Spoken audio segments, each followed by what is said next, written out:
Alhamdulillah, kalimat suci dan mulia yang selalu terucapkan dari orang-orang yang menjaga hubungan yang suci dengan Tuhannya Allah Subhanahu wa Ta'ala. Kalimat syukur dan tanda bagaimana seorang hamba dia menundukkan dirinya kepada Sang Pencipta Allah Subhanahu wa Ta'ala. Dan Allah Maha benar dengan janjinya, la in syakartum la azidannakum wa la in kafartum in 'adzabi lasyadid. Kalau kalian bersyukur, maka pasti aku akan tambah. Dan kalau kalian kufur, maka siksaku sangat pedih. Melimpah nikmat Allah Subhanahu wa Ta'ala kepada kita tidak henti-hentinya. Dari mulai kita lahir sampai detik ini, dari makanan, minuman, pakaian, oksigen, air, dan segala macam hal yang membuat hidup kita bisa berjalan. Roda kehidupan ini bisa berjalan dengan baik. Dan akan terus nikmat Allah berikan sampai nanti batas ajal kita datang. Dan Allah membolehkan kita menikmati selama halal dan thayyibah yang dibolehkan dan yang berkualitas serta kita syukuri. Dan Allah memudahkan syukur itu dengan dua susunan kata ini, Alhamdulillah. Termasuk Bapak Ibu sekalian, nikmat yang tidak terhingga adalah Allah masih memberikan lagi umur kita pada hari ini, di mana kita punya kesempatan emas untuk memaksimalkan, menambah kantong-kantong ibadah kita, amal-amal soleh kita yang akan memberatkan timbangan pada hari kiamat, yang tentu hadiahnya tidak mudah dan tidak murah, yaitu surga Allah Subhanahu wa Ta'ala, kekal abadi di atas nikmat Allah Subhanahu wa Ta'ala. Oleh karena itu maksimalkanlah ibadah ini. Sekaligus kami ingatkan, hari ini adalah hari yang sangat agung, sangat istimewa dalam Islam, baik yang sedang melaksanakan ibadah haji ataupun yang sedang tidak haji, yaitu hari Arafah, di mana hari ini Allah Subhanahu wa Ta'ala dalam sebuah hadis yang sahih turun ke langit bumi, kemudian membanggakan hamba-hambanya yang beribadah kepadanya, baik yang hadir di Arafah ataupun di luar Arafah. Kemudian menanyakan kepada malaikat, apakah yang mereka inginkan? Maka Allah Subhanahu wa Ta'ala pun mengampuni dosa-dosa. Hari ini hari puncaknya terbaik doa sepanjang tahun. Sebagaimana kata Nabi SAW, khairul doa Arafah. Doa yang paling baik adalah doa Arafah. Baik orang yang hadir di Arafah ataupun tidak hadir di Arafah, mereka harusnya memaksimalkan berdoa, memohon kepada Allah Subhanahu wa Ta'ala, karena ini doa terbaik. Hari ini adalah hari yang paling banyak Allah Subhanahu wa Ta'ala menghapuskan nama hamba-hambanya dari api neraka. Sebagaimana Nabi SAW juga ingatkan dalam hadisnya, bahwasanya tidak ada hari yang paling banyak Allah menyelamatkan dan menghapuskan nama hamba dari api neraka dibandingkan hari Arafah. Ini harinya, setahun sekali saja. Orang yang sedang haji dianjurkan untuk wukuf di Arafah, bahkan di puncaknya haji. Sebagaimana kata Nabi SAW, Al-Hajju Arafah, haji adalah hadir di Arafah.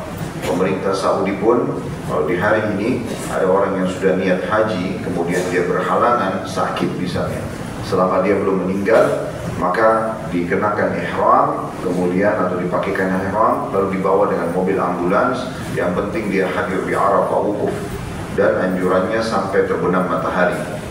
Dan bagi yang sedang tidak hadir, maka yang baik hari ini atau yang terbaik adalah berpuasa, dikenal dengan hari puasa hari Arafah. Kata Nabi SAW, puasa hari Arafah, aku berharap Allah akan memberikan ampunan dosa setahun yang lalu dan setahun yang akan datang. Satu hari puasa hari ini akan diberikan 730 hari pengampunan.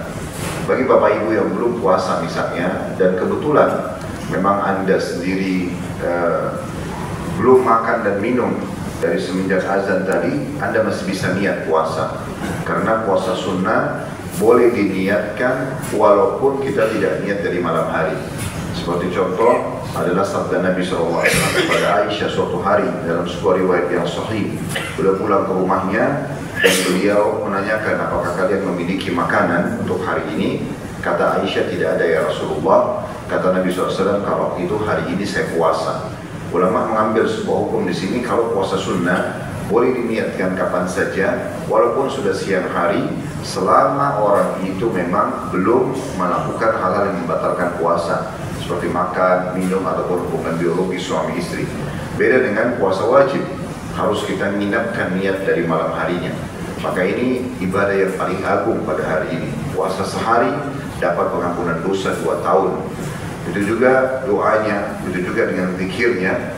Kembali saya ingatkan, hari-hari ini adalah hari-hari yang sangat agung, hari-hari di mana kita banyak berzikir kepada Allah Subhanahu wa taala. Bahkan dalam Al-Qur'an Allah memerintahkan kita lebih banyak berzikir, bahkan melebihi mengingat ayah-ayah atau orang tua kita. Sebagaimana Allah sebutkan dalam Al-Qur'an, "Au asyaddu dzikra," atau bahkan lebih hebat daripada mengingat kedua orang tua kita. Dan dianjurkan kita melakukan dua jenis zikir. Sebenarnya bukan dua jenis zikirnya sama, tetapi ada yang mutlak dan ada yang muqayyad. Mutlak itu adalah dikerjakan saudaraku seiman dari mulai tanggal 1 Zulhijjah yang lalu sampai tanggal 13 Zulhijjah. 13 hari ini kita banyak membaca di jalan-jalan, di pasar-pasar, di kendaraan kita, di rumah kita, di mana saja selain tempat yang dilarang berzikir, maksudnya WC di sini, maka kita dianjurkan berzikir mutlak. Allahu Akbar, Allahu Akbar, la ilaha illallah, Allahu Akbar, walillahil hamd. Dibaca berulang-ulang kapan saja dan diperbanyak. Abu Hurairah dan Ibnu Umar radhiyallahu anhum ajma'in di 13 hari ini mereka keluar di jalan-jalan, di pasar, dan mereka mengeraskan suara mereka walaupun tidak berjamaah zikirnya, kemudian diikuti oleh orang-orang. Yang kedua adalah zikir mukhayyad, mengingat Allah tapi terikat dengan waktu. Nah, sebenarnya bagi orang yang tidak haji seperti kita, dimulai subuh ini, mulai subuh hari ini, hari Arafah, kita mulai membaca Allahu Akbar, Allahu Akbar, walillah, Allahu Akbar, Allahu Akbar, bisa 2 kali atau bisa 3 kali.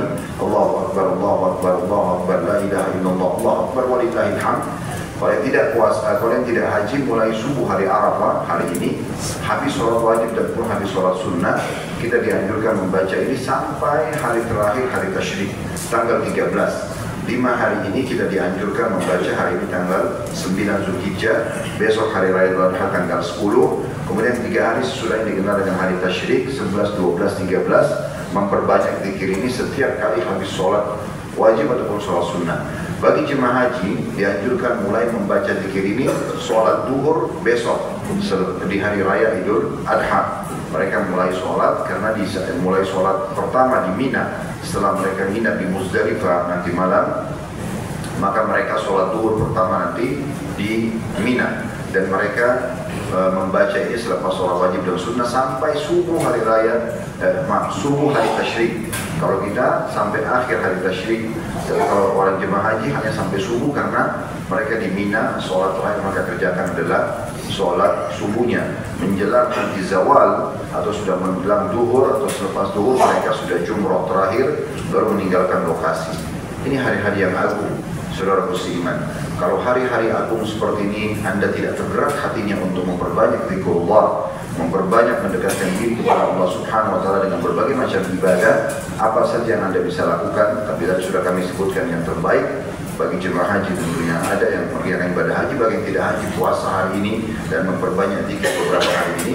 Maka saya tidak tahu seperti apa lagi harus digerakkan hati seseorang untuk berzikir dan beribadah kepada Allah.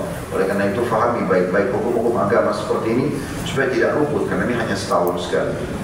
Selanjutnya kita panjatkan salam hormat kita kepada utusan Allah Nabi besar Muhammad sallallahu alaihi wa ala alihi wa sahbihi wasallam, sebagaimana Allah telah perintahkan kita untuk mengucapkan salam hormat tersebut, dan juga sebagai bentuk cinta kita kepada manusia terbaik ini, dan juga balas jasa karena beliau sudah menghabiskan 23 tahun dari masa hidupnya semuanya untuk agama ini. 13 tahun fase Mekah semuanya dengan hinaan, cacian, dan puncaknya diusir dari kampung halamannya Mekah. Dan kita tahu betapa pedihnya orang kalau diusir dari kampung halamannya. Dan 10 tahun fase Madinah semuanya penyempurnaan agama ini, sehingga sampai kepada kita dan kita bisa mengamalkan apapun yang dibutuhkan untuk panduan hidup kita. Seperti biasa Bapak Ibu sekalian, bila Allah Azza wa Jalla memudahkan kita memiliki waktu, dan semoga Allah ikhlaskan niat kita untuk melanjutkan bedah buku Sahih At-Targhib wa Tarhib, dan kita masih dalam kitab Ilm di jilid 1 atau kitab ilmu di jilid 1, dan kita di bab yang sama yang sudah kita bedah pada Kamis yang lalu, hadis pertamanya yaitu bab ancaman berilmu tapi tidak beramal dengan ilmunya dan mengatakan apa yang tidak dikerjakan. Pada pertemuan yang lalu kita membahas hadis pertama yang berisikan doa dari Nabi SAW, dan dianjurkan kita usahakan membaca doa ini. Termasuk hari Arafah ini adalah, tadi sudah kami singgung, adalah hari-hari terbaik doa, hari-hari terbaik doa. Dan Nabi SAW di lokasi Arafah, kalau masuk asar, beliau sudah tidak lagi berbicara, bahkan beliau keluar dari tenda beliau, kemah beliau, lalu beliau berdoa sampai terbenam matahari. Ini waktu terbaik. Dan doa yang kita bahas yang lalu adalah Allahumma inni a'udzubika min ilmin la yanfa'. Ya Allah, aku berlindung kepadamu dari ilmu yang tidak bermanfaat, wa min qalbin la yakhsha, dan dari hati yang tidak pernah khusyuk atau tunduk kepadamu, wa min nafsin la tashba', dan dari jiwa yang tidak pernah puas atau bersyukur, wa min da'watin la yustajabu laha, dan dari doa yang tidak diterima. Dan tentu doa-doa yang terbaik di sekarang adalah dalam ayat Al-Quran disebutkan Rabbana atina fid dunya hasanah, ya Allah berikanlah kami semua yang terbaik di dunia, wa fil akhirati hasanah, dan semua yang terbaik di akhirat, wa qina adzabannar, dan selamatkan kami dari api neraka, wa adkhilnal jannata ma'al abrar, dan masukkan kami ke dalam surga bersama orang-orang yang patuh, ya azizu ya ghaffar, wa izat yang maha mulia dan maha pengampun, ya rabbal alamin, Tuhan alam semesta.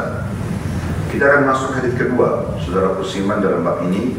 Dan hadis ini saya bacakan dengan sanad sahih. Dan ini urutan 124 dari awal kita belajar berbunyi.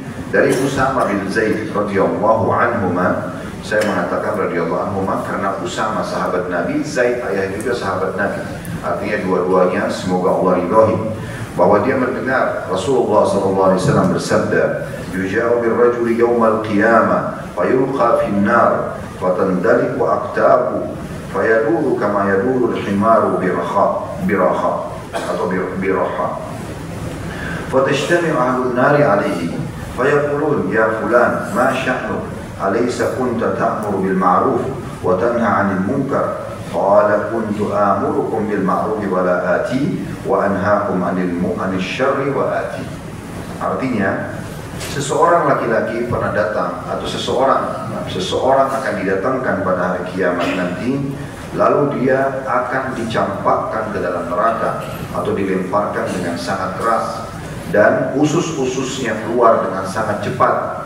Lalu dia pun berputar-putar dengannya seperti keledai berputar-putar pada tambatannya. Lalu penduduk neraka pun mengelilinginya seraya mereka berkata, "Wahai fulan, ada apa denganmu? Bukankah kamu dahulu di dunia beramar ma'ruf dan nahi munkar? Engkau menyuruh kami berbuat baik dan melarang kami dari perbuatan jahat?"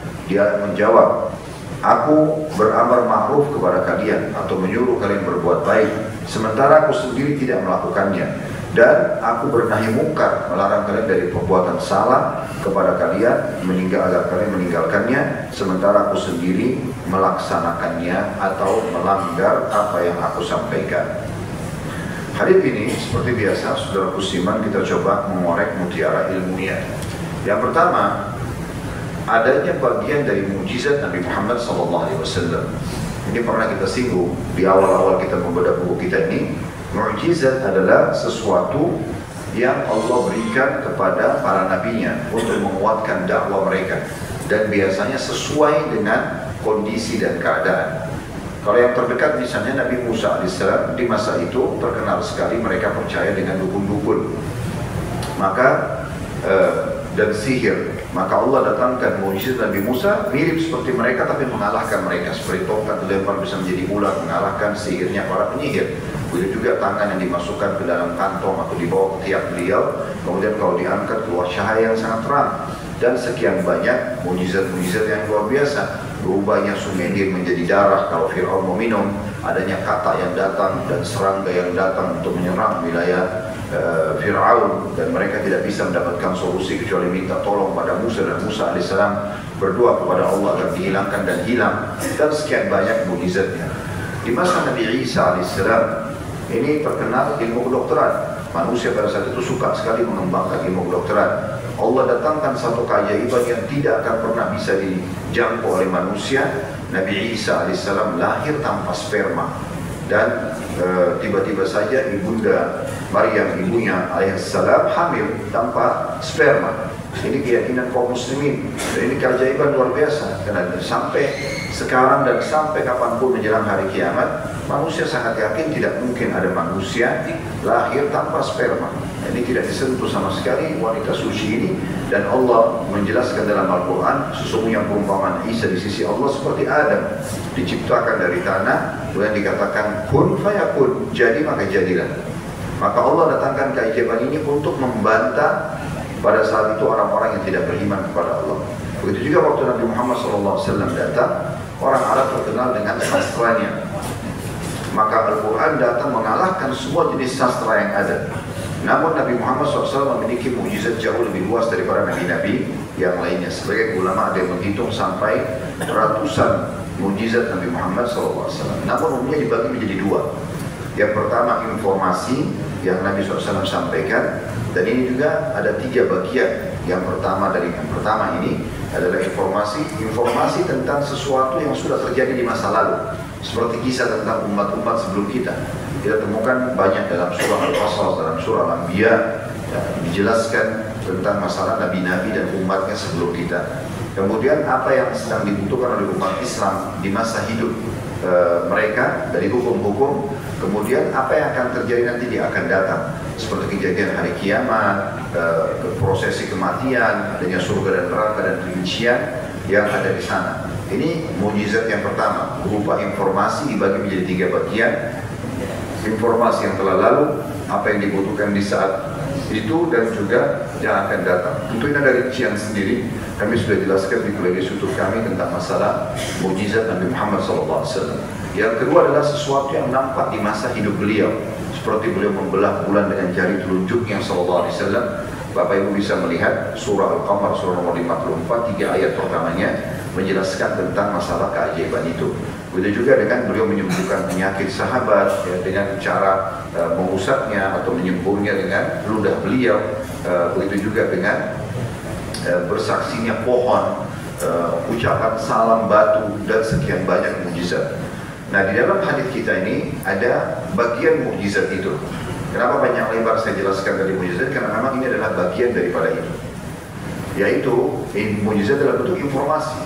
Mukjizat dalam bentuk informasi. Maksudnya informasi di sini adalah Nabi SAW menyampaikan sesuatu kejadian yang kita belum lalui, yang akan datang. Beliau mengatakan akan datang nanti pada hari kiamat, atau didatangkan seseorang pada hari kiamat di neraka, dilempar dalam api neraka, dan saking panasnya sampai tiba-tiba meleleh usus-ususnya, keluar semua isi perutnya. Berarti begitu juga perutnya, kulitnya, segala macam rusak. Ya, dalam kondisi dia tersiksa seperti itu, dia pun keliling-keliling berusaha untuk memegang dan menjaga ususnya ini sebagaimana keledai berputar-putar. Ini diistilahkan kedelai karena di masa dulu dan sebagai wilayah sekarang di muka bumi masih dipakai.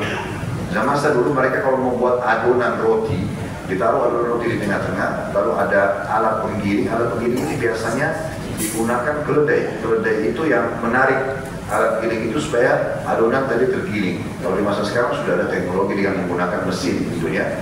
Maka ini yang diistilahkan Nabi SAW, dia berputar-putar dengan ususnya itu di neraka. Karena kesakitan dan sulitnya dia untuk menampung ususnya yang keluar dari perutnya sementara dia tidak mati.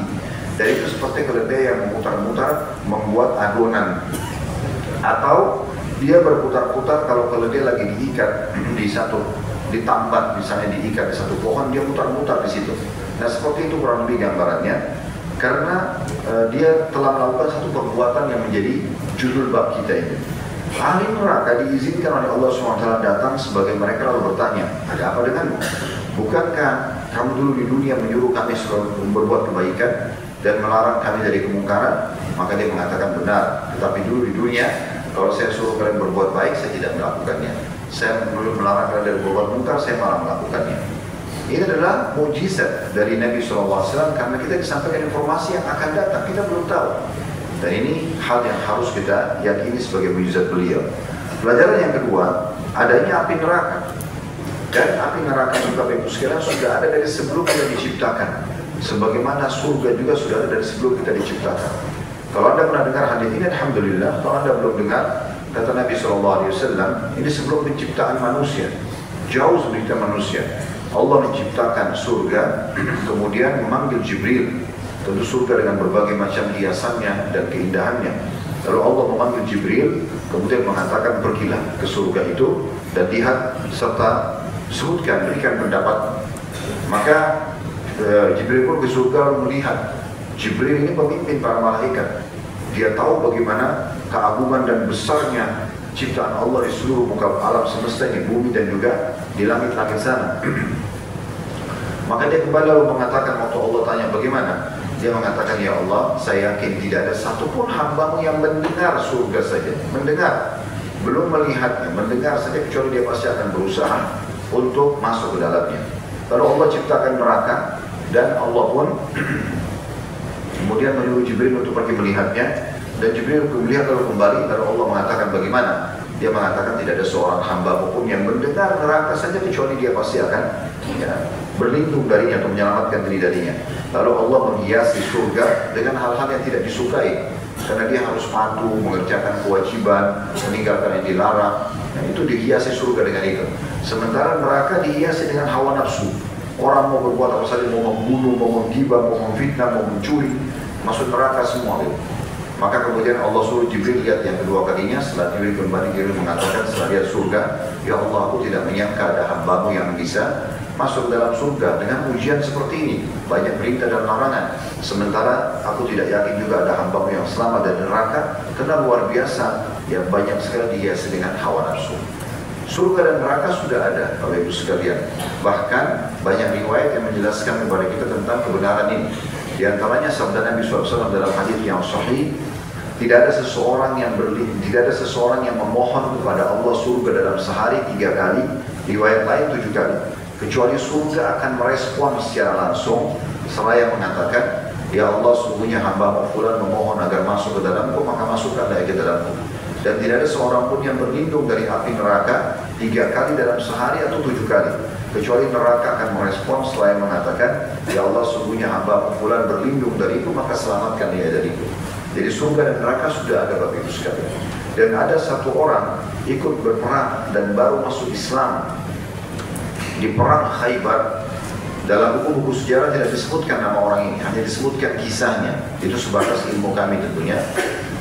Setelah syahadat, dia berharap agar bisa terbunuh mati syahid, dan Allah berikan dia mati syahid pada saat itu. Pada saat melihat jenazahnya, dia baru masuk Islam, belum sempat sholat sekalipun, lalu sudah terbunuh mati syahid, baru syahadat, lalu ikut berperang. Maka Nabi SAW mengatakan, Maha suci Allah yang telah membenarkan benar dengan janjinya, siapa yang melihat ahli surga yang belum pernah sujud sekalipun, dia orang ini. Dan ketahuilah, surga itu lebih dekat kepada seseorang dari kalian, kepada kalian daripada tali sendalnya sendiri. Dan ketahuilah, neraka itu lebih dekat dengan seorang dari kalian daripada tali sendalnya sendiri. Maksudnya, kalau kita seperti ini, Bapak Ibu sekalian, pertahankan saja sampai meninggal. Azan, sholat, tutup aurat, peduli dengan pendapatan halal, misalnya menjauhi yang haram. Intinya mengerjakan semua perintah Allah wajib atau sunnah, mengerjakan apa yang dilarang, Allah akan benar dengan janjinya. Akhirnya meninggal masuk surga dengan segala macam kenikmatan dan sifatnya khalidina fiha, kekal selamanya di sana. Dan itu menandakan berarti sangat dekat dengan surga. Kita tinggal tunggu ajal datang, hitungan detik, kita tidak pernah tahu kapan kita meninggal. Toh semua juga akan mati, tidak ada yang kekal di muka bumi ini. Maka kita akan masuk dalam surga. Begitu juga para pelanggar, pembangkang, sangat dekat dengan neraka. Tiap hari zina, tiap hari bohong, tiap hari menipu, tiap hari menggunjing orang, memfitnah dan segala macam, dia mati masuk neraka. Selesai. Berarti menandakan surga neraka itu ada. Ada juga hadis Nabi SAW yang berbunyi tentang para istri, di mana Nabi SAW mengatakan tidak ada seorang istri yang menyakiti suaminya di dunia, kecuali bidadari dari pasangannya di surga akan mengatakan, semoga Allah membinasakanmu, ya, karena kamu telah menyakitinya, kalau memang tidak ada salahnya sang suami. Begitu kata Nabi SAW. Kemudian kata bidadari tersebut, sesungguhnya dia hanya tamu di sisi atau sebentar tersebut, dan dia akan menuju kepada kami. Itu bidadari di surga merespon langsung. Anda mungkin pernah dengar kisah Hanzalah radhiyallahu anhu, sahabat Nabi yang dikenal dengan Ghasilul Malaika, orang yang dimandikan junub oleh malaikat, karena beliau menikah di hari Jumat malam, ya, baru pengantin baru.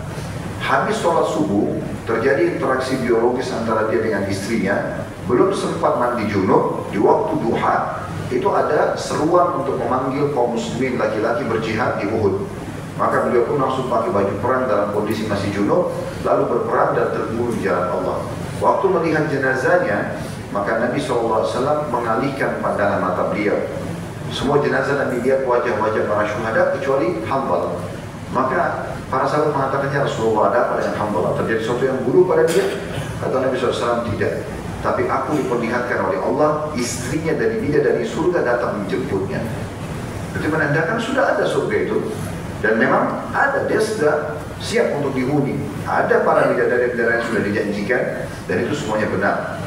Begitu juga hadis-hadis tentang masalah neraka, jelas sekali. Di mana Nabi SAW mengatakan, ya, kalau kalian sedang demam, tidak ada di antara kita tidak pernah merasakan demam, maka pastikan itu adalah tiupan, luapan dari api neraka, dinginkanlah dengan air. Dinginkanlah dengan air. Jadi ada gambaran-gambaran kepada kita tentang masalah itu.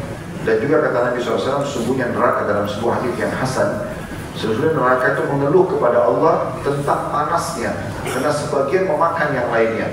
Maka Allah pun mengizinkan neraka untuk bernafas 2 kali dalam 1 tahun. Itulah yang kalian temukan, kata Nabi SAW, di musim dingin yang sangat dan juga di musim panas yang sangat. Itu adalah hembusan dari api neraka. Dan ini semua wajib kita imani.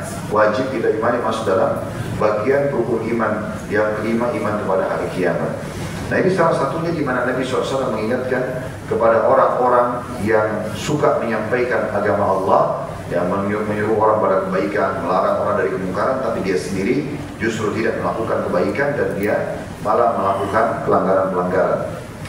Ini jadi pelajaran yang kedua, adanya neraka dan surga. Pelajaran yang ketiga, beratnya siksaan bagi orang-orang yang melakukan pelanggaran yang disebutkan dalam hadis ini, yaitu dia menyeru pada kebaikan, sholatlah, puasalah, zikirlah, inilah, itulah, dia teriak-teriak di podiumnya, di mimbarnya, mungkin kalau sekarang di medianya, sementara dia sendiri tidak melakukan. Begitu juga dia tidak boleh buat ini, tidak boleh buat itu, tapi dia sendiri juga melanggar, apalagi tidak sempat taubat. Maka ini akan menjadi hukuman yang sangat berat sebagaimana dijelaskan di dalam hadis ini. Saya pernah sampaikan saudara Usiman bagaimana Imam Malik rahimahullah, gurunya Imam Syafi'i rahimahullah, di mana beliau mencontohkan kepada kita hati-hati sekali kalau ingin menyeru pada kebaikan. Karena beliau pernah ditanya tentang keutamaan bebasin budak. Apa hukumnya bebasin budak dalam Islam? Di masa sekarang tidak ada keterbudakan atau perbudakan, tapi di masa dulu ada. Dan ada anjuran dalam Al-Quran, fakku raqabah, tahrir raqabah, bebasin budak, bebasin budak. Maka kita dianjurkan seperti itu. Maka Imam Malik rahimahullah tidak jawab selama 2 bulan. Dibiarkan saja. Setelah 2 bulan, beliau tahu orang itu ada muridnya di majelis. Lalu beliau tanya, siapa yang bertanya 2 bulan yang lalu tentang keutamaan bebasin budak? Sebagai informasi sebelum saya lanjutkan kisah Imam Malik, hadis Nabi SAW tentang bebas budak ini agung sekali. Kata Nabi SAW, tidak ada seseorang yang membebaskan saudaranya muslim yang dalam keterbudakan, kecuali Allah jadikan setiap anggota tubuh yang budak dibebaskan itu penyelamat bagi orang yang membebaskan dari api neraka. Setiap anggota dengan anggota, mata dengan mata, telinga dengan telinga, tangan dengan tangan, kaki dengan kaki. Kata Nabi SAW, bahkan kemaluannya dengan kemaluannya. Jadi kalau bebasin 1 orang, maka akan selamat dari api neraka. Maka ini bisa menjadi sebuah keutamaan. Imam Malik lalu menjelaskan semua itu dan berbagai macam hadis pada saat itu. Lalu orang itu bertanya, kenapa anda baru jawab sekarang wahai imam? Setelah 2 bulan. Kata Imam Malik memberikan kita pelajaran luar biasa. Beliau mengatakan, karena selama 2 bulan saya kumpulin uang dulu, saya kumpulin duit dulu untuk cukup supaya bebasin budak. Saya beli budak di pasar, saya bebasin, baru saya ajarkan kepada. Begitu luar biasanya mereka menjaga masalah ini. Walaupun sebagian ulama membolehkan saudara muslimat dalam beberapa keadaan. Maksudnya di sini contoh, kalau ada orang dai belum menikah, apakah dia boleh membahas bab nikah? Atau ada orang rumah tangganya langgeng, apakah boleh dia membahas tentang masalah bab perceraian misalnya? Atau dia pernah cerai, kemudian apakah boleh dia bahas tentang bab perceraian contohnya? Nah ini contohnya. Atau ada orang tidak dalam bab nikah, dia tidak poligami, tapi dia bahas tentang masalah poligami misalnya. Atau ada dai belum pernah haji, kemudian dia bahas tentang haji. Apakah ini boleh? Jawabannya boleh, selama memang dia punya uzur. Misalnya memang dia belum bisa pergi haji. Kalau anda pernah dengar nama ini, alhamdulillah, seorang ulama dari Spanyol namanya Ibnu Hazm. Ibnu Hazm rahimahullah satu-satunya ulama kaum muslimin yang memfatwakan sa'i itu, jalan antara Bukit Safa dan Marwah di Masjidil Haram, itu bukan hitungannya Safa ke Marwah sekali, tapi Safa ke Safa baru dihitung satu kali. Satu-satunya ulama, yang lain semua ulama mengatakan Safa ke Marwah 1, Marwah ke Safa 2, Safa ke Marwah 3, seperti itu. Jadi nanti 7 kali, terakhirnya Safa ke Marwah. Tapi beliau mengatakan tidak, dari Safa mulai, akhirnya di Safa baru dihitung 1, berarti 2 kali lipat sa'inya. Jadi beliau mengatakan ini sementara beliau sendiri belum pernah haji. Makanya ulama mengatakan semoga Allah merahmati Ibnu Hazm, karena dia belum pernah melihat sa'i, sehingga dia pun memfatwakan seperti ini. Ini dibolehkan karena dia punya udzur. Waktu itu jarak Spanyol ke Mekah jauh sekali dan banyak halangan-halangan di jalanan sehingga beliau belum bisa melakukannya. Tapi yang dimaksud dalam hadis kita ini Bapak Ibu sekalian adalah orang yang memang suka keluar-keluar sana sini, mengajak-ajak orang kepada kebaikan dan melarang dari kemungkaran, tapi dia sendiri tidak melakukan itu. Saya melihat ini, ya semoga Allah selamatkan kita. Ada orang yang menjadikan dakwah itu sebagai profesi saja, bukan sebagai tujuan menyebarkan agama Allah. Makanya kita bisa lihat bagaimana efek daripada dakwah itu sendiri. Ada orang yang dakwanya menyebar luas dan berbekas bagi orang, itu karena keikhlasan. Ada orang yang berdakwah, mungkin dikenal retorikanya bagus, orang banyak puji, tapi tidak berbekas. Terbukti jemaahnya tidak berubah misalnya. Nah ini semua tergantung daripada kadar bagaimana dia menjaga hubungan dan keikhlasannya kepada Allah Subhanahu wa ta'ala. Apalagi dia menjadi seorang praktisi. Kalau Bapak Ibu misalnya menyampaikan tentang sholat 5 waktu, keutamaan sholat berjamaah, dan Anda sendiri praktisi sholat 5 waktu, pasti kan akan berefek kepada orang, walaupun retorika Anda sederhana. Kalau ada orang belum pernah sholat 5 waktu di masjid, lalu dia memfatwakan, membaca tentang masalah sholat 5 waktu di masjid, dan motivasi umat Islam, laki-laki terutama untuk sholat di masjid, maka tidak akan berefek. Karena praktek ini akan mendatangkan keberkahan. Nah, di sini kita ambil sebuah pelajaran penting, adanya ancaman bagi orang yang mengajar orang lain, tapi dia sendiri tidak mempraktikkan, dan sudah kami jabarkan tadi. Pelajaran keempat yang terakhir adalah bahwasanya akan terjadi pembicaraan antara ahli neraka.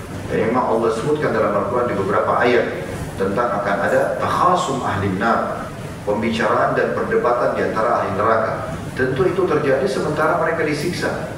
Ada di antara mereka yang Allah gambarkan dalam Al-Quran, orang-orang yang safih, orang yang bodoh, orang yang susah hidupnya selama di dunia, tapi mereka ikut-ikutan dengan para orang-orang yang jahat, menjadi pendukung para orang yang jahat, pelaku maksiat, yang suka berbuat kezaliman. Maka pada hari kiamat masuk neraka semuanya. Lalu mereka pun mengatakan di hari kiamat dalam neraka, ya Tuhan kami, perlihatkanlah kepada kami dari golongan jin dan manusia yang telah menyesatkan kami, ya, agar kami menjadikan mereka di bawah kaki-kaki kami. Ada juga yang mengatakan bahwasanya, atau dalam firman Allah yang lain, yang maknanya ya, bahwa mereka akan berbicara satu sama yang lain, ya. Mereka mengatakan, yang bawahannya mengatakan, kalian telah menyesatkan kami, menyuruh kami begitu dan begitu, misalnya minum khamar, berzina dan segala macam. Maka yang membiayai atau yang mendukung atau pemimpinnya mengatakan, tidak, kami cuma melakukan itu, dan kalian salah sendiri, kenapa kalian mau ikut melakukan itu? Semuanya juga akan disiksa di neraka, tidak ada manfaatnya kita berdebat. Allah menjelaskan akan terjadi pembicaraan itu di neraka nanti. Tapi pembicaraan ini bukan berarti meringankan siksa mereka, karena siksa di neraka Bapak Ibu sekalian tidak akan pernah diringankan selamanya. Kalau dia orang kafir, munafik, musyrik, khalidina fiha, kekal selamanya. Kalau dia orang usatul mu'minin, orang mukmin yang melakukan perbuatan dosa, maka akan disiksa sampai selesai, ya, hukumannya, sampai selesai dosanya, kemudian dia akan keluar. Dan tentu ada hadis yang menjelaskan akan keluar dari api neraka ahli surga yang paling terakhir dalam kondisi tubuhnya hangus. Setelah orang ini yang di neraka tinggal orang yang kekal saja, dalam kondisi dia berdiri, kemudian dia jatuh sampai dia jauh dari api neraka. Akhirnya Allah pun masukkan dia ke dalam surga. Nah ini memang akan ada kejadian tersebut, ada pembicaraan sebagaimana ahli surga akan berbicara satu sama yang lain. Kalau kita insya Allah bidillahi ta'ala Allah pilih menjadi hamba yang masuk surga, dan semoga itu terjadi, maka kita akan ketemu, dan Bapak Ibu nanti akan mengenang ini. Oh, ingat tak dulu kita pernah kajian subuh di Baitul Ma'mur misalnya? Ingat tak dulu kita pernah berkurban sama-sama? Ingat tak pernah haji sama-sama? Ingat tak kita berjihad sama-sama? Itu kita akan berdiskusi, dan nanti di surga kita bisa lihat, oh ini kehidupan saya dari pertama saya lahir sampai saya meninggal. Ini semua perbuatan kita akan kita tonton ya apa yang kita lihat. Kalau di masa kita sekarang kita bisa tonton sebuah film atau cuplikan 1 jam 2 jam, itu akan lebih hebat nanti apa yang kita bisa saksikan di hari kiamat tentang kehidupan kita.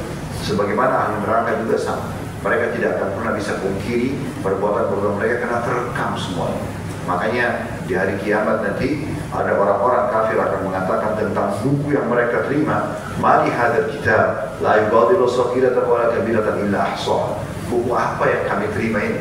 Betul-betul tidak membedakan mana yang kecil dan besar. Ya, jadi tangisan pertama pada saat lahir dari rahim ibu, kedipan mata pertama, tarikan nafas pertama, semua tercatat sampai yang terakhir pada saat ajal kita datang. Oleh karena itu seseorang harus jeli sekali. Saya melihat Bapak Ibu sekalian, dan ini sering kami sampaikan kalau khutbah Jumat atau ada kesempatan membahas tentang bab taubat. Ini taubat ini luar biasa Bapak Ibu sekalian. Makanya Nabi SAW mengatakan saya beristighfar dan taubat kepada Allah sehari 70, dalam riwayatkan sampai 100 kali.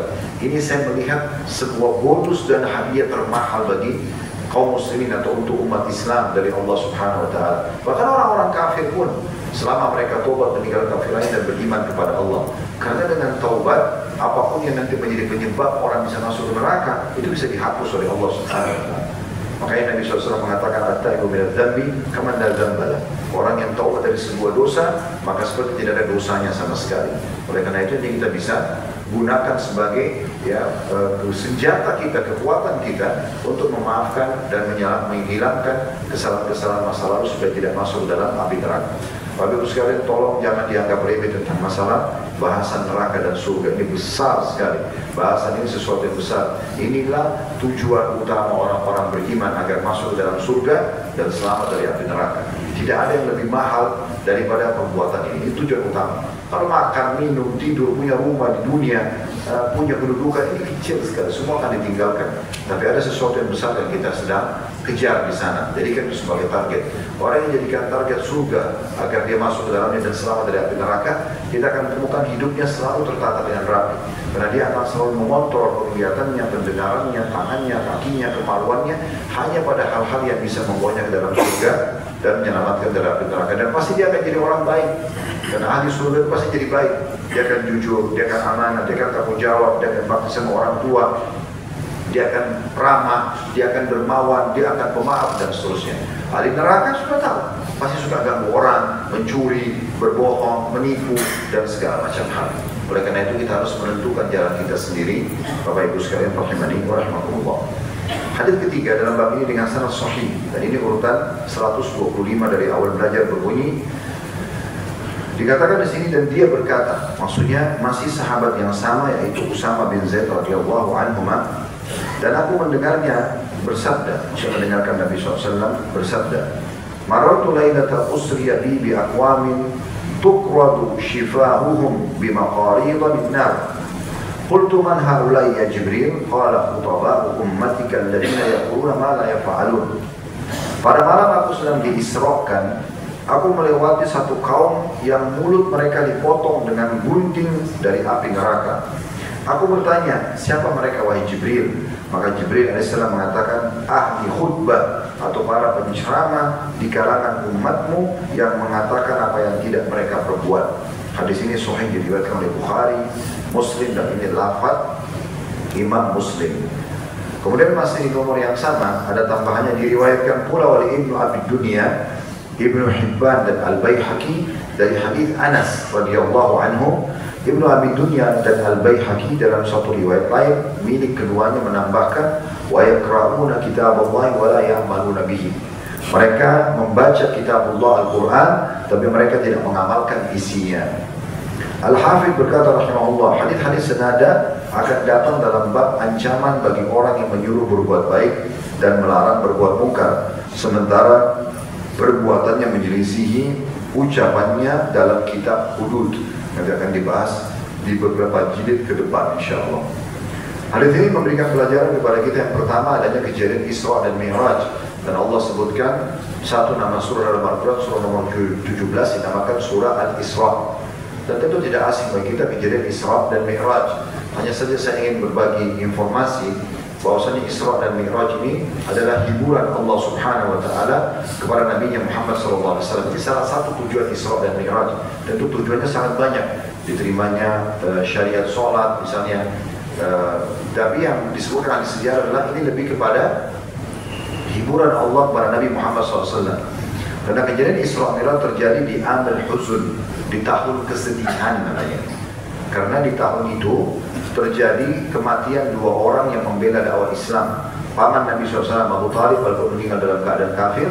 Kemudian yang kedua meninggalnya istri tercinta beliau SAW Khadijah radhiyallahu anha, yang kita tahu menghabiskan semua hartanya dan juga waktunya untuk agama ini, dan ini sudah tidak asing kisahnya sampai mendapatkan kebinan surga. Maka pada saat meninggal dua orang ini, Nabi SAW sudah tidak punya lagi pendukung yang kuat di Mekah, dan umat Islam makin disiksa, makin diganggu pada saat itu.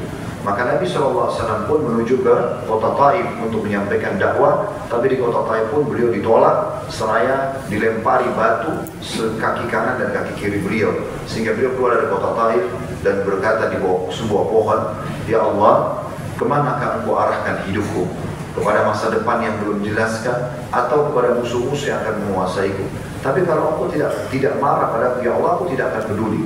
Maka di saat itu karena kesabaran Nabi SAW dalam kondisi keringatan, diusir dari kotanya Mekah, disiksa, kemudian juga ditolak dakwanya di kota Taif, dan dia tidak tahu harus kemana lagi.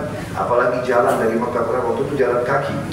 Maka Allah datangkan Jibril AS, dan Jibril mengatakan, "Hai Muhammad, sesungguhnya Tuhan mengucapkan salam kepadamu, dan ketahuilah bersamaku sekarang ini ada malaikat yang tugasnya mengurus seluruh gunung di muka bumi. Semua gunung dia yang pegang di muka bumi. Perintahkan saja agar dia menyatukan gunung-gunung Taif dan Mekah ini sehingga hancur semua kota itu. Dan dakwahmu akan menyebar. Atau kamu bersabar dalam gangguan-gangguan mereka, juga dakwahmu akan menyebar." Maka kata Nabi SAW, "Aku akan bersabar. Dan aku berharap mudah-mudahan dari dua kota ini keluar nanti keturunan mereka yang beriman kepada Allah." Dan subhanallah, doa ini dikabulkan oleh Allah Subhanahu wa Ta'ala. Lahir dari Abu Jahal, Fir'aun umat ini, Ikrimah bin Abi Jahal radhiyallahu anhu. Sahabat Nabi yang mulia bahkan terbunuh mati syahid di perang Yarmuk. Dari Umayyah bin Khalaf, majikannya Bilal yang menyiksa Bilal, taruh batu panas di dadanya dan menyiksa kaum muslimin. Itu lahir Safwan, ya, yang lahirnya beriman kepada Nabi SAW, dan juga banyak kiprah dalam agama Islam. Kemudian juga dari Al-Walid ibn Mughirah lahir Khalid bin Walid, sahabat Nabi yang mulia. Ayahnya kafir, anaknya beriman. Kemudian dari kota Mekah dan beberapa tokoh-tokoh Mekah, dan juga dari kota Taif keluar perawi hadis yang sangat masyhur, ya, yaitu Abu Hurairah radhiyallahu anhu, Abdurrahman bin Sakhr radhiyallahu anhu, itu keluar dari kota Taif yang tadinya menolak dakwah Nabi SAW. Di sini setelah kejadian itu, Allah Subhanahu wa Ta'ala menghibur Nabi SAW dengan dua kejadian besar. Yang pertama, masuk Islamnya jin Nusaybin namanya. Wilayah Irak, ada satu Irak, wilayah Irak namanya Nusaybin. Ada jin-jin dari sana datang mendengarkan Nabi SAW. Waktu itu mereka, pintu langit terbuka Bapak Ibu sekalian. Sebelum diutus Nabi Muhammad SAW, pintu langit terbuka, sehingga jin-jin ini bisa naik ke langit dan mencuri informasi dari para malaikat apa yang akan terjadi di bumi, gitu ya. Tapi setelah diutus Nabi Muhammad SAW, pintu langit ditutup. Dan semua pintu itu dijaga oleh malaikat dengan panah-panah api. Salah satu fungsi bintang-bintang itu Allah mengatakan, "Waja'alna rujuman lisyayatin" dalam surah Al-Mulk. Kami jadikan bintang-bintang sebagai rujum, alat pembakar setan-setan itu. Jadi malaikat memanah mereka. Maka jin-jin ini mencari informasi. Ada apa ini? Kenapa pintu langit ditutup? Mereka keliling-keliling di muka bumi. Mereka ingin menemukan Nabi Muhammad SAW sedang membaca Al-Quran. Ya. Maka mereka pun dapat mendengarkan, dan Allah gambarkan dalam Al-Quran. Akhirnya mereka beriman, dan mereka mengatakan inilah sebabnya kenapa pintu langit ditutup setelah diutusnya Nabi terakhir ini. Itu kisah masuk Islamnya jin Nusaybin. Yang kedua, kejadian Isra dan Mi'raj, di mana beliau melakukan perjalanan yang sangat luar biasa spektakuler. Jalan dari Mekah menuju ke Baitul Maqdis, ya, yang dulu itu di waktu itu dipakai 2 bulan dengan penunggang kuda yang terkuat dan kuda yang terbaik. Kalau di masa sekarang mungkin penerbangan masih lumayan, sekitar kalau dari Jeddah itu 2 jam pakai pesawat menuju ke Amman, baru kemudian masuk ke Baitul Maqdis. Tapi yang jelas ini adalah kejadian yang spektakuler, Dan selain memang perjalanan yang tidak masuk akal bagi manusia di masa itu, juga banyak kejadian-kejadian yang Allah SWT diperlihatkan surga, diperlihatkan neraka, surga dengan berbagai nikmatnya, neraka dengan berbagai siksaannya. Nah, di antaranya hadis kita ini adalah kejadian pada saat Isra dan Mi'raj, di mana Nabi SAW diperlihatkan ada satu kaum atau komunitas di mana mulut-mulut mereka digunting dengan gunting dari api neraka. Wala'udzubillah. Kita bisa bayangkan kalau gunting biasa saja tidak ada apinya, itu digunting mulut kita sakitnya luar biasa. Bagaimana kalau gunting dari api? Maka itu digunakan. Lalu Nabi SAW kaget itu lalu mengatakan kepada Jibril, apa ini? Siapa mereka?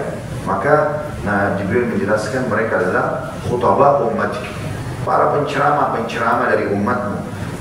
Karena mereka mengucapkan apa yang mereka tidak lakukan, sibuk di podium yang bicara sana sini, perintah orang untuk berbuat baik dan melarang dari berbuat munkar, tapi dia sendiri tidak melakukan apa yang dia ucapkan itu. Jadi dari sini kita ambil kejadian ya, Isra dan Mi'raj. Ini pelajaran yang pertama. Pelajaran yang kedua, adanya siksaan yang berat bagi orang yang mengucapkan apa yang tidak dia kerjakan. Oleh karena itu kita harus hati-hati sekali dalam poin seperti ini. Setiap kita ucapin, kita kerjakan. Saya tadi sempat singgung, ada sebagian orang cuma menjadikan profesi. Yang penting dia tamat agama, ya kemudian atau jurusan agama di kampusnya, kemudian yang penting punya profesi kerja saja. Ilmunya nggak pernah dipraktekin, atau bahkan dia melanggar. Ini cukup banyak contoh-contohnya tentunya ya. Kami pernah singgung masalah ini. Sebagian orang-orang yang kami kenal, mereka seperti itu keadaannya. Mereka betul-betul yang penting datang ceramah, terima amplop, selesai. Mau orang paham nggak paham terserah. Atau dia datang hanya sekedar supaya dipuji. Oh iya, retorikanya bagus, jemaahnya banyak atau yang lainnya. Wala'udzubillah. Akhirnya nanti menjadi efek yang buruk bagi dia sendiri. Oleh karena itu harus hati-hati sekali menjaga keikhlasan dan juga bagaimana dia niatkan kalau apa yang dia sampaikan dialah orang yang pertama mengamalkan, apa yang dia larang dia adalah orang yang paling pertama menjauhinya. Dan ini pasti akan mendatangkan keberkahan. Begitu juga dalam tambahan riwayat tadi dikatakan, kalau riwayat Ibnu Abi Dunya dan Al-Baihaqi, mereka membaca Quran sementara mereka tidak amalkan isinya. Nah, di sini kita jadikan sebagai tambahan faedah buat kita ya. Seingat saya berarti ini adalah faedah yang keempat, yaitu bagaimana kalau tadi ya, faedah ketiga adalah ancaman bagi orang yang menyampaikan dari kalangan umat ini, para penceramah yang mereka tidak maaf, ini berarti faedah ketiga, karena faedah pertama tadi tentang kejadian Isra dan Mi'raj. Faedah kedua adalah ancaman dengan di neraka bagi orang yang mengucapkan apa yang dia tidak kerjakan. Kemudian faedah ini khusus untuk para khatib-khatib atau para dai-dai. Faedah ketiga adalah tentang umumnya, ini umum. Siapapun yang baca Quran dan tidak mengamalkan isinya. Kalau di sini bukan cuma dai, tapi semua kaum muslimin kena di potongan hadis Ibnu Abi Dunya dan Al-Baihaqi ini. Karena siapapun di antara kita baca Al-Quran, dia tidak bisa baca, dia wajib mempelajarinya. Kemudian dia harus tahu apa hukumnya dan diterapkan dalam hidupnya. Kalau dia tidak terapkan, maka berarti dia sama akan dihukum seperti ini. Hadis keempat, teman-teman sekalian, dalam bab kita ini dengan sanad sahih, dan ini urutan 126 dari awal belajar berbunyi dari Abu Barzah Al-Aslami radhiyallahu anhu. Beliau berkata, Rasulullah SAW bersabda, la tazulu qadama 'abdin yawmal qiyamati hatta yus'alu 'an umrihi fima afna wa 'an 'ilmihi fima fa'ala bihi wa 'an malihi min aina iktasabahu wa min fima anfaqa wa 'an jismihi fima abla. Tidak akan beranjak kedua kaki seorang hamba pada hari kiamat sehingga ia akan ditanya tentang umurnya, untuk apa saja dia habiskan, tentang ilmunya, apa yang dia lakukan dengannya, tentang hartanya, dari mana dia memperolehnya dan dari apa dan pada apa dia menginfakkannya, dan tentang jasadnya, untuk apa dia gunakan. Diriwayatkan oleh Tirmidzi dan dikatakan hadis ini adalah hadis yang hasan. Saya juga membaca sekaligus riwayat-riwayat ini atau riwayat yang sesudahnya, riwayat nomor 5, karena semakna. Lalu kemudian kita tutup pertemuan kita ini dengan menjelaskan hadis-hadis yang mulia ini. Hadis nomor 5 dengan sanad hasan riwayatnya, menjadi hasan karena dikuatkan dengan riwayat-riwayat lain, dan ini urutan 127 dari awal belajar. Diriwayatkan pula oleh Al-Baihaqi dan lainnya dari hadits Muadz bin Jabal radhiyallahu anhu dari Nabi SAW beliau bersabda, "Ma tazulu qadama 'abdin yawmal qiyamah hatta yus'alu an arba'ah, an umrihi fima afna, wa an shababi fima abla, wa an mali min aina iktasaba fima anfaqa, wa an ilmi madza amila fihi." Tidak akan beranjak kedua kaki seorang hamba pada hari kiamat ke surga atau ke neraka, ya, sampai dia ditanya tentang 4 perkara. Yang pertama tentang umurnya, untuk apa dia habiskan. Yang kedua tentang masa mudanya, untuk apa dia menggunakannya. Yang ketiga tentang hartanya, dari mana dia mendapatkannya. Dan yang keempat untuk apa? Yang ketiga, harta dari mana dia dapatkan dan di mana dia keluarkan. Dan yang keempat tentang ilmunya, apa yang dia lakukan dengannya. Yang terakhir riwayat nomor 6, karena ini semakna saya bacakan dulu. Dengan sanad hasan, riwayat ini menjadi hasan karena dikuatkan dengan riwayat-riwayat lain, dan ini urutan 128 dari awal belajar. Hadits ini berbunyi dari Ibnu Mas'ud radhiyallahu anhu bahwasanya Nabi SAW bersabda, "La yazulu qadama ibni Adam yawmal qiyamah hatta yus'alu an khamsin." Tidak akan beranjak kaki kedua anak cucu Adam pada hari kiamat ke surga atau ke neraka hingga dia ditanya 5 perkara. Kalau 2 riwayat tadi 4 hal atau 4 perkara, sekarang ini 5 perkara. An umrihi fima afna, wa an shababi fima abla, wa an malihi min aina iktasaba fima anfaqa, wa madza amila fima alim. Akan ditanyakan tentang umurnya, untuk apa dia habiskan, tentang masa mudanya, untuk apa dia gunakan, tentang hartanya, dari mana dia mendapatkan, dan kemana dia infakkan, dan apa yang dia lakukan dengan ilmunya. Riwayat nomor 5 ini, riwayat nomor 6 ini, karena disebutkan 5 di sini karena harta yang didapatkan dan dikeluarkan dijadikan sebagai poin yang berbeda.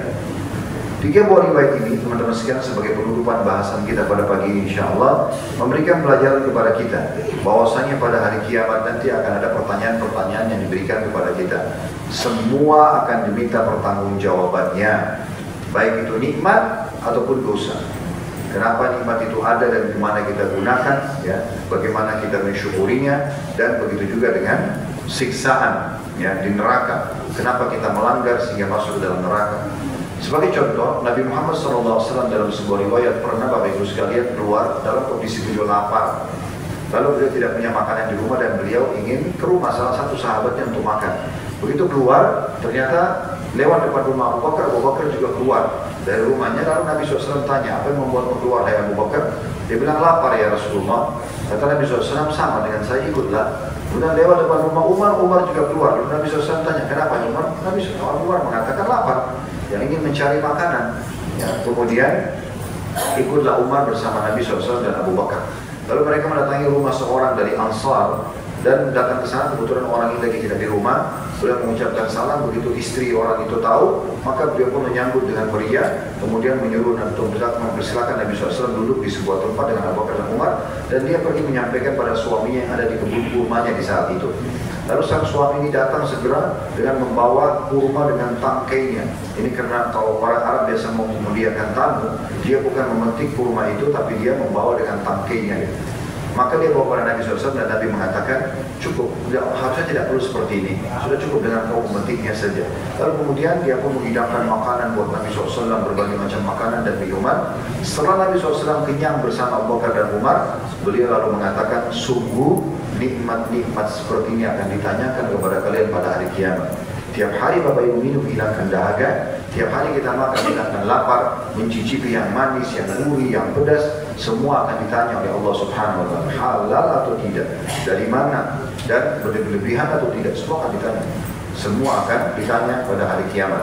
Dan kata Nabi SAW, pada hari kiamat nanti tidak ada seorang pun dari kalian kecuali akan berbicara berdua dengan Tuhannya tanpa ada penterjemah. Allah akan tanya, kenapa kau kerjakan ini, kenapa kau tidak kerjakan itu. Maka kita harus punya persiapan untuk itu Bapak Ibu sekalian. Dengan cara kita banyak bersyukur atas nikmat Allah, pastikan sumbernya benar, kemudian juga kita menjauhi apa yang Allah larang. Ini pelajaran pertama tentang adanya pertanyaan pada hari kiamat dan kita harus hati-hati sekali. Pelajaran yang kedua, pertanyaan yang akan dilempar pertama nanti adalah tentang masalah umurnya. Di sini kalau kita lebih detail lagi adalah waktunya. Ya, di mana dia habiskan waktu itu. Allah kasih sehari 24 jam, 1 jam ada 60 menit, 1 menit ada 60 detik, di mana kita gunakan? Apakah kepada hal-hal yang Allah ridhoi atau tidak? Maka kita harus berada di ranah minimal mubah, maksimal adalah apa yang Allah wajibkan kepada kita. Jangan keluar dari koridor ini. Jadi kalau Bapak Ibu melakukan satu aktivitas, menghabiskan waktunya, pikirkan baik-baik.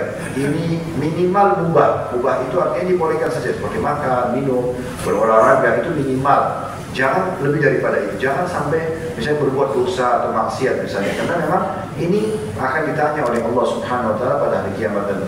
Maka ini minimal yang kita kerjakan, dan hindari semua pelanggaran dari hal yang kecil sampai hal yang besar tentunya. Karena semuanya akan ditanyakan Bapak Ibu sekalian. Waktu-waktu yang berlalu akan ditanyakan oleh Allah Subhanahu Wa Taala. Mirip kalau kita kerja di kantor ya. Kalau kita kerja di kantor, pasti pemilik perusahaan akan menghitung. Anda punya akad dengan kami 8 jam per hari. Apa saja yang Anda kerjakan? Mungkin teman-teman yang punya perusahaan yang ada di sini atau mengikuti acara kita pasti tahu. Kita ada namanya evaluasi, ya, ada supervisi di perusahaan. Kita akan mengecek ini pegawai kerja atau tidak, maksimal nggak, dicapai targetnya. Bahkan kadang-kadang diganti atau diberikan peringatan atau surat peringatan SP biasa, SP1, SP2, SP3 pada pegawai yang tidak menjalankan tugasnya. Nah, kalau di perusahaan kita saja, di bisnis saja kita ada evaluasi dan supervisi seperti ini, maka nanti di hari kiamat ada itu. Semua akan ditanya oleh Allah Subhanahu Wa Taala tentang waktu-waktu. Cuma kajian seperti ini Bapak Ibu sekalian adalah berfungsi sekarang ke depan. Kita tidak bicara lagi masa lalu. Artinya, kalau kita punya masa lalu dulu banyak waktu yang terbuang, mulai dengan ceramah ini perbaikin ke depan. Itu yang ditargetkan.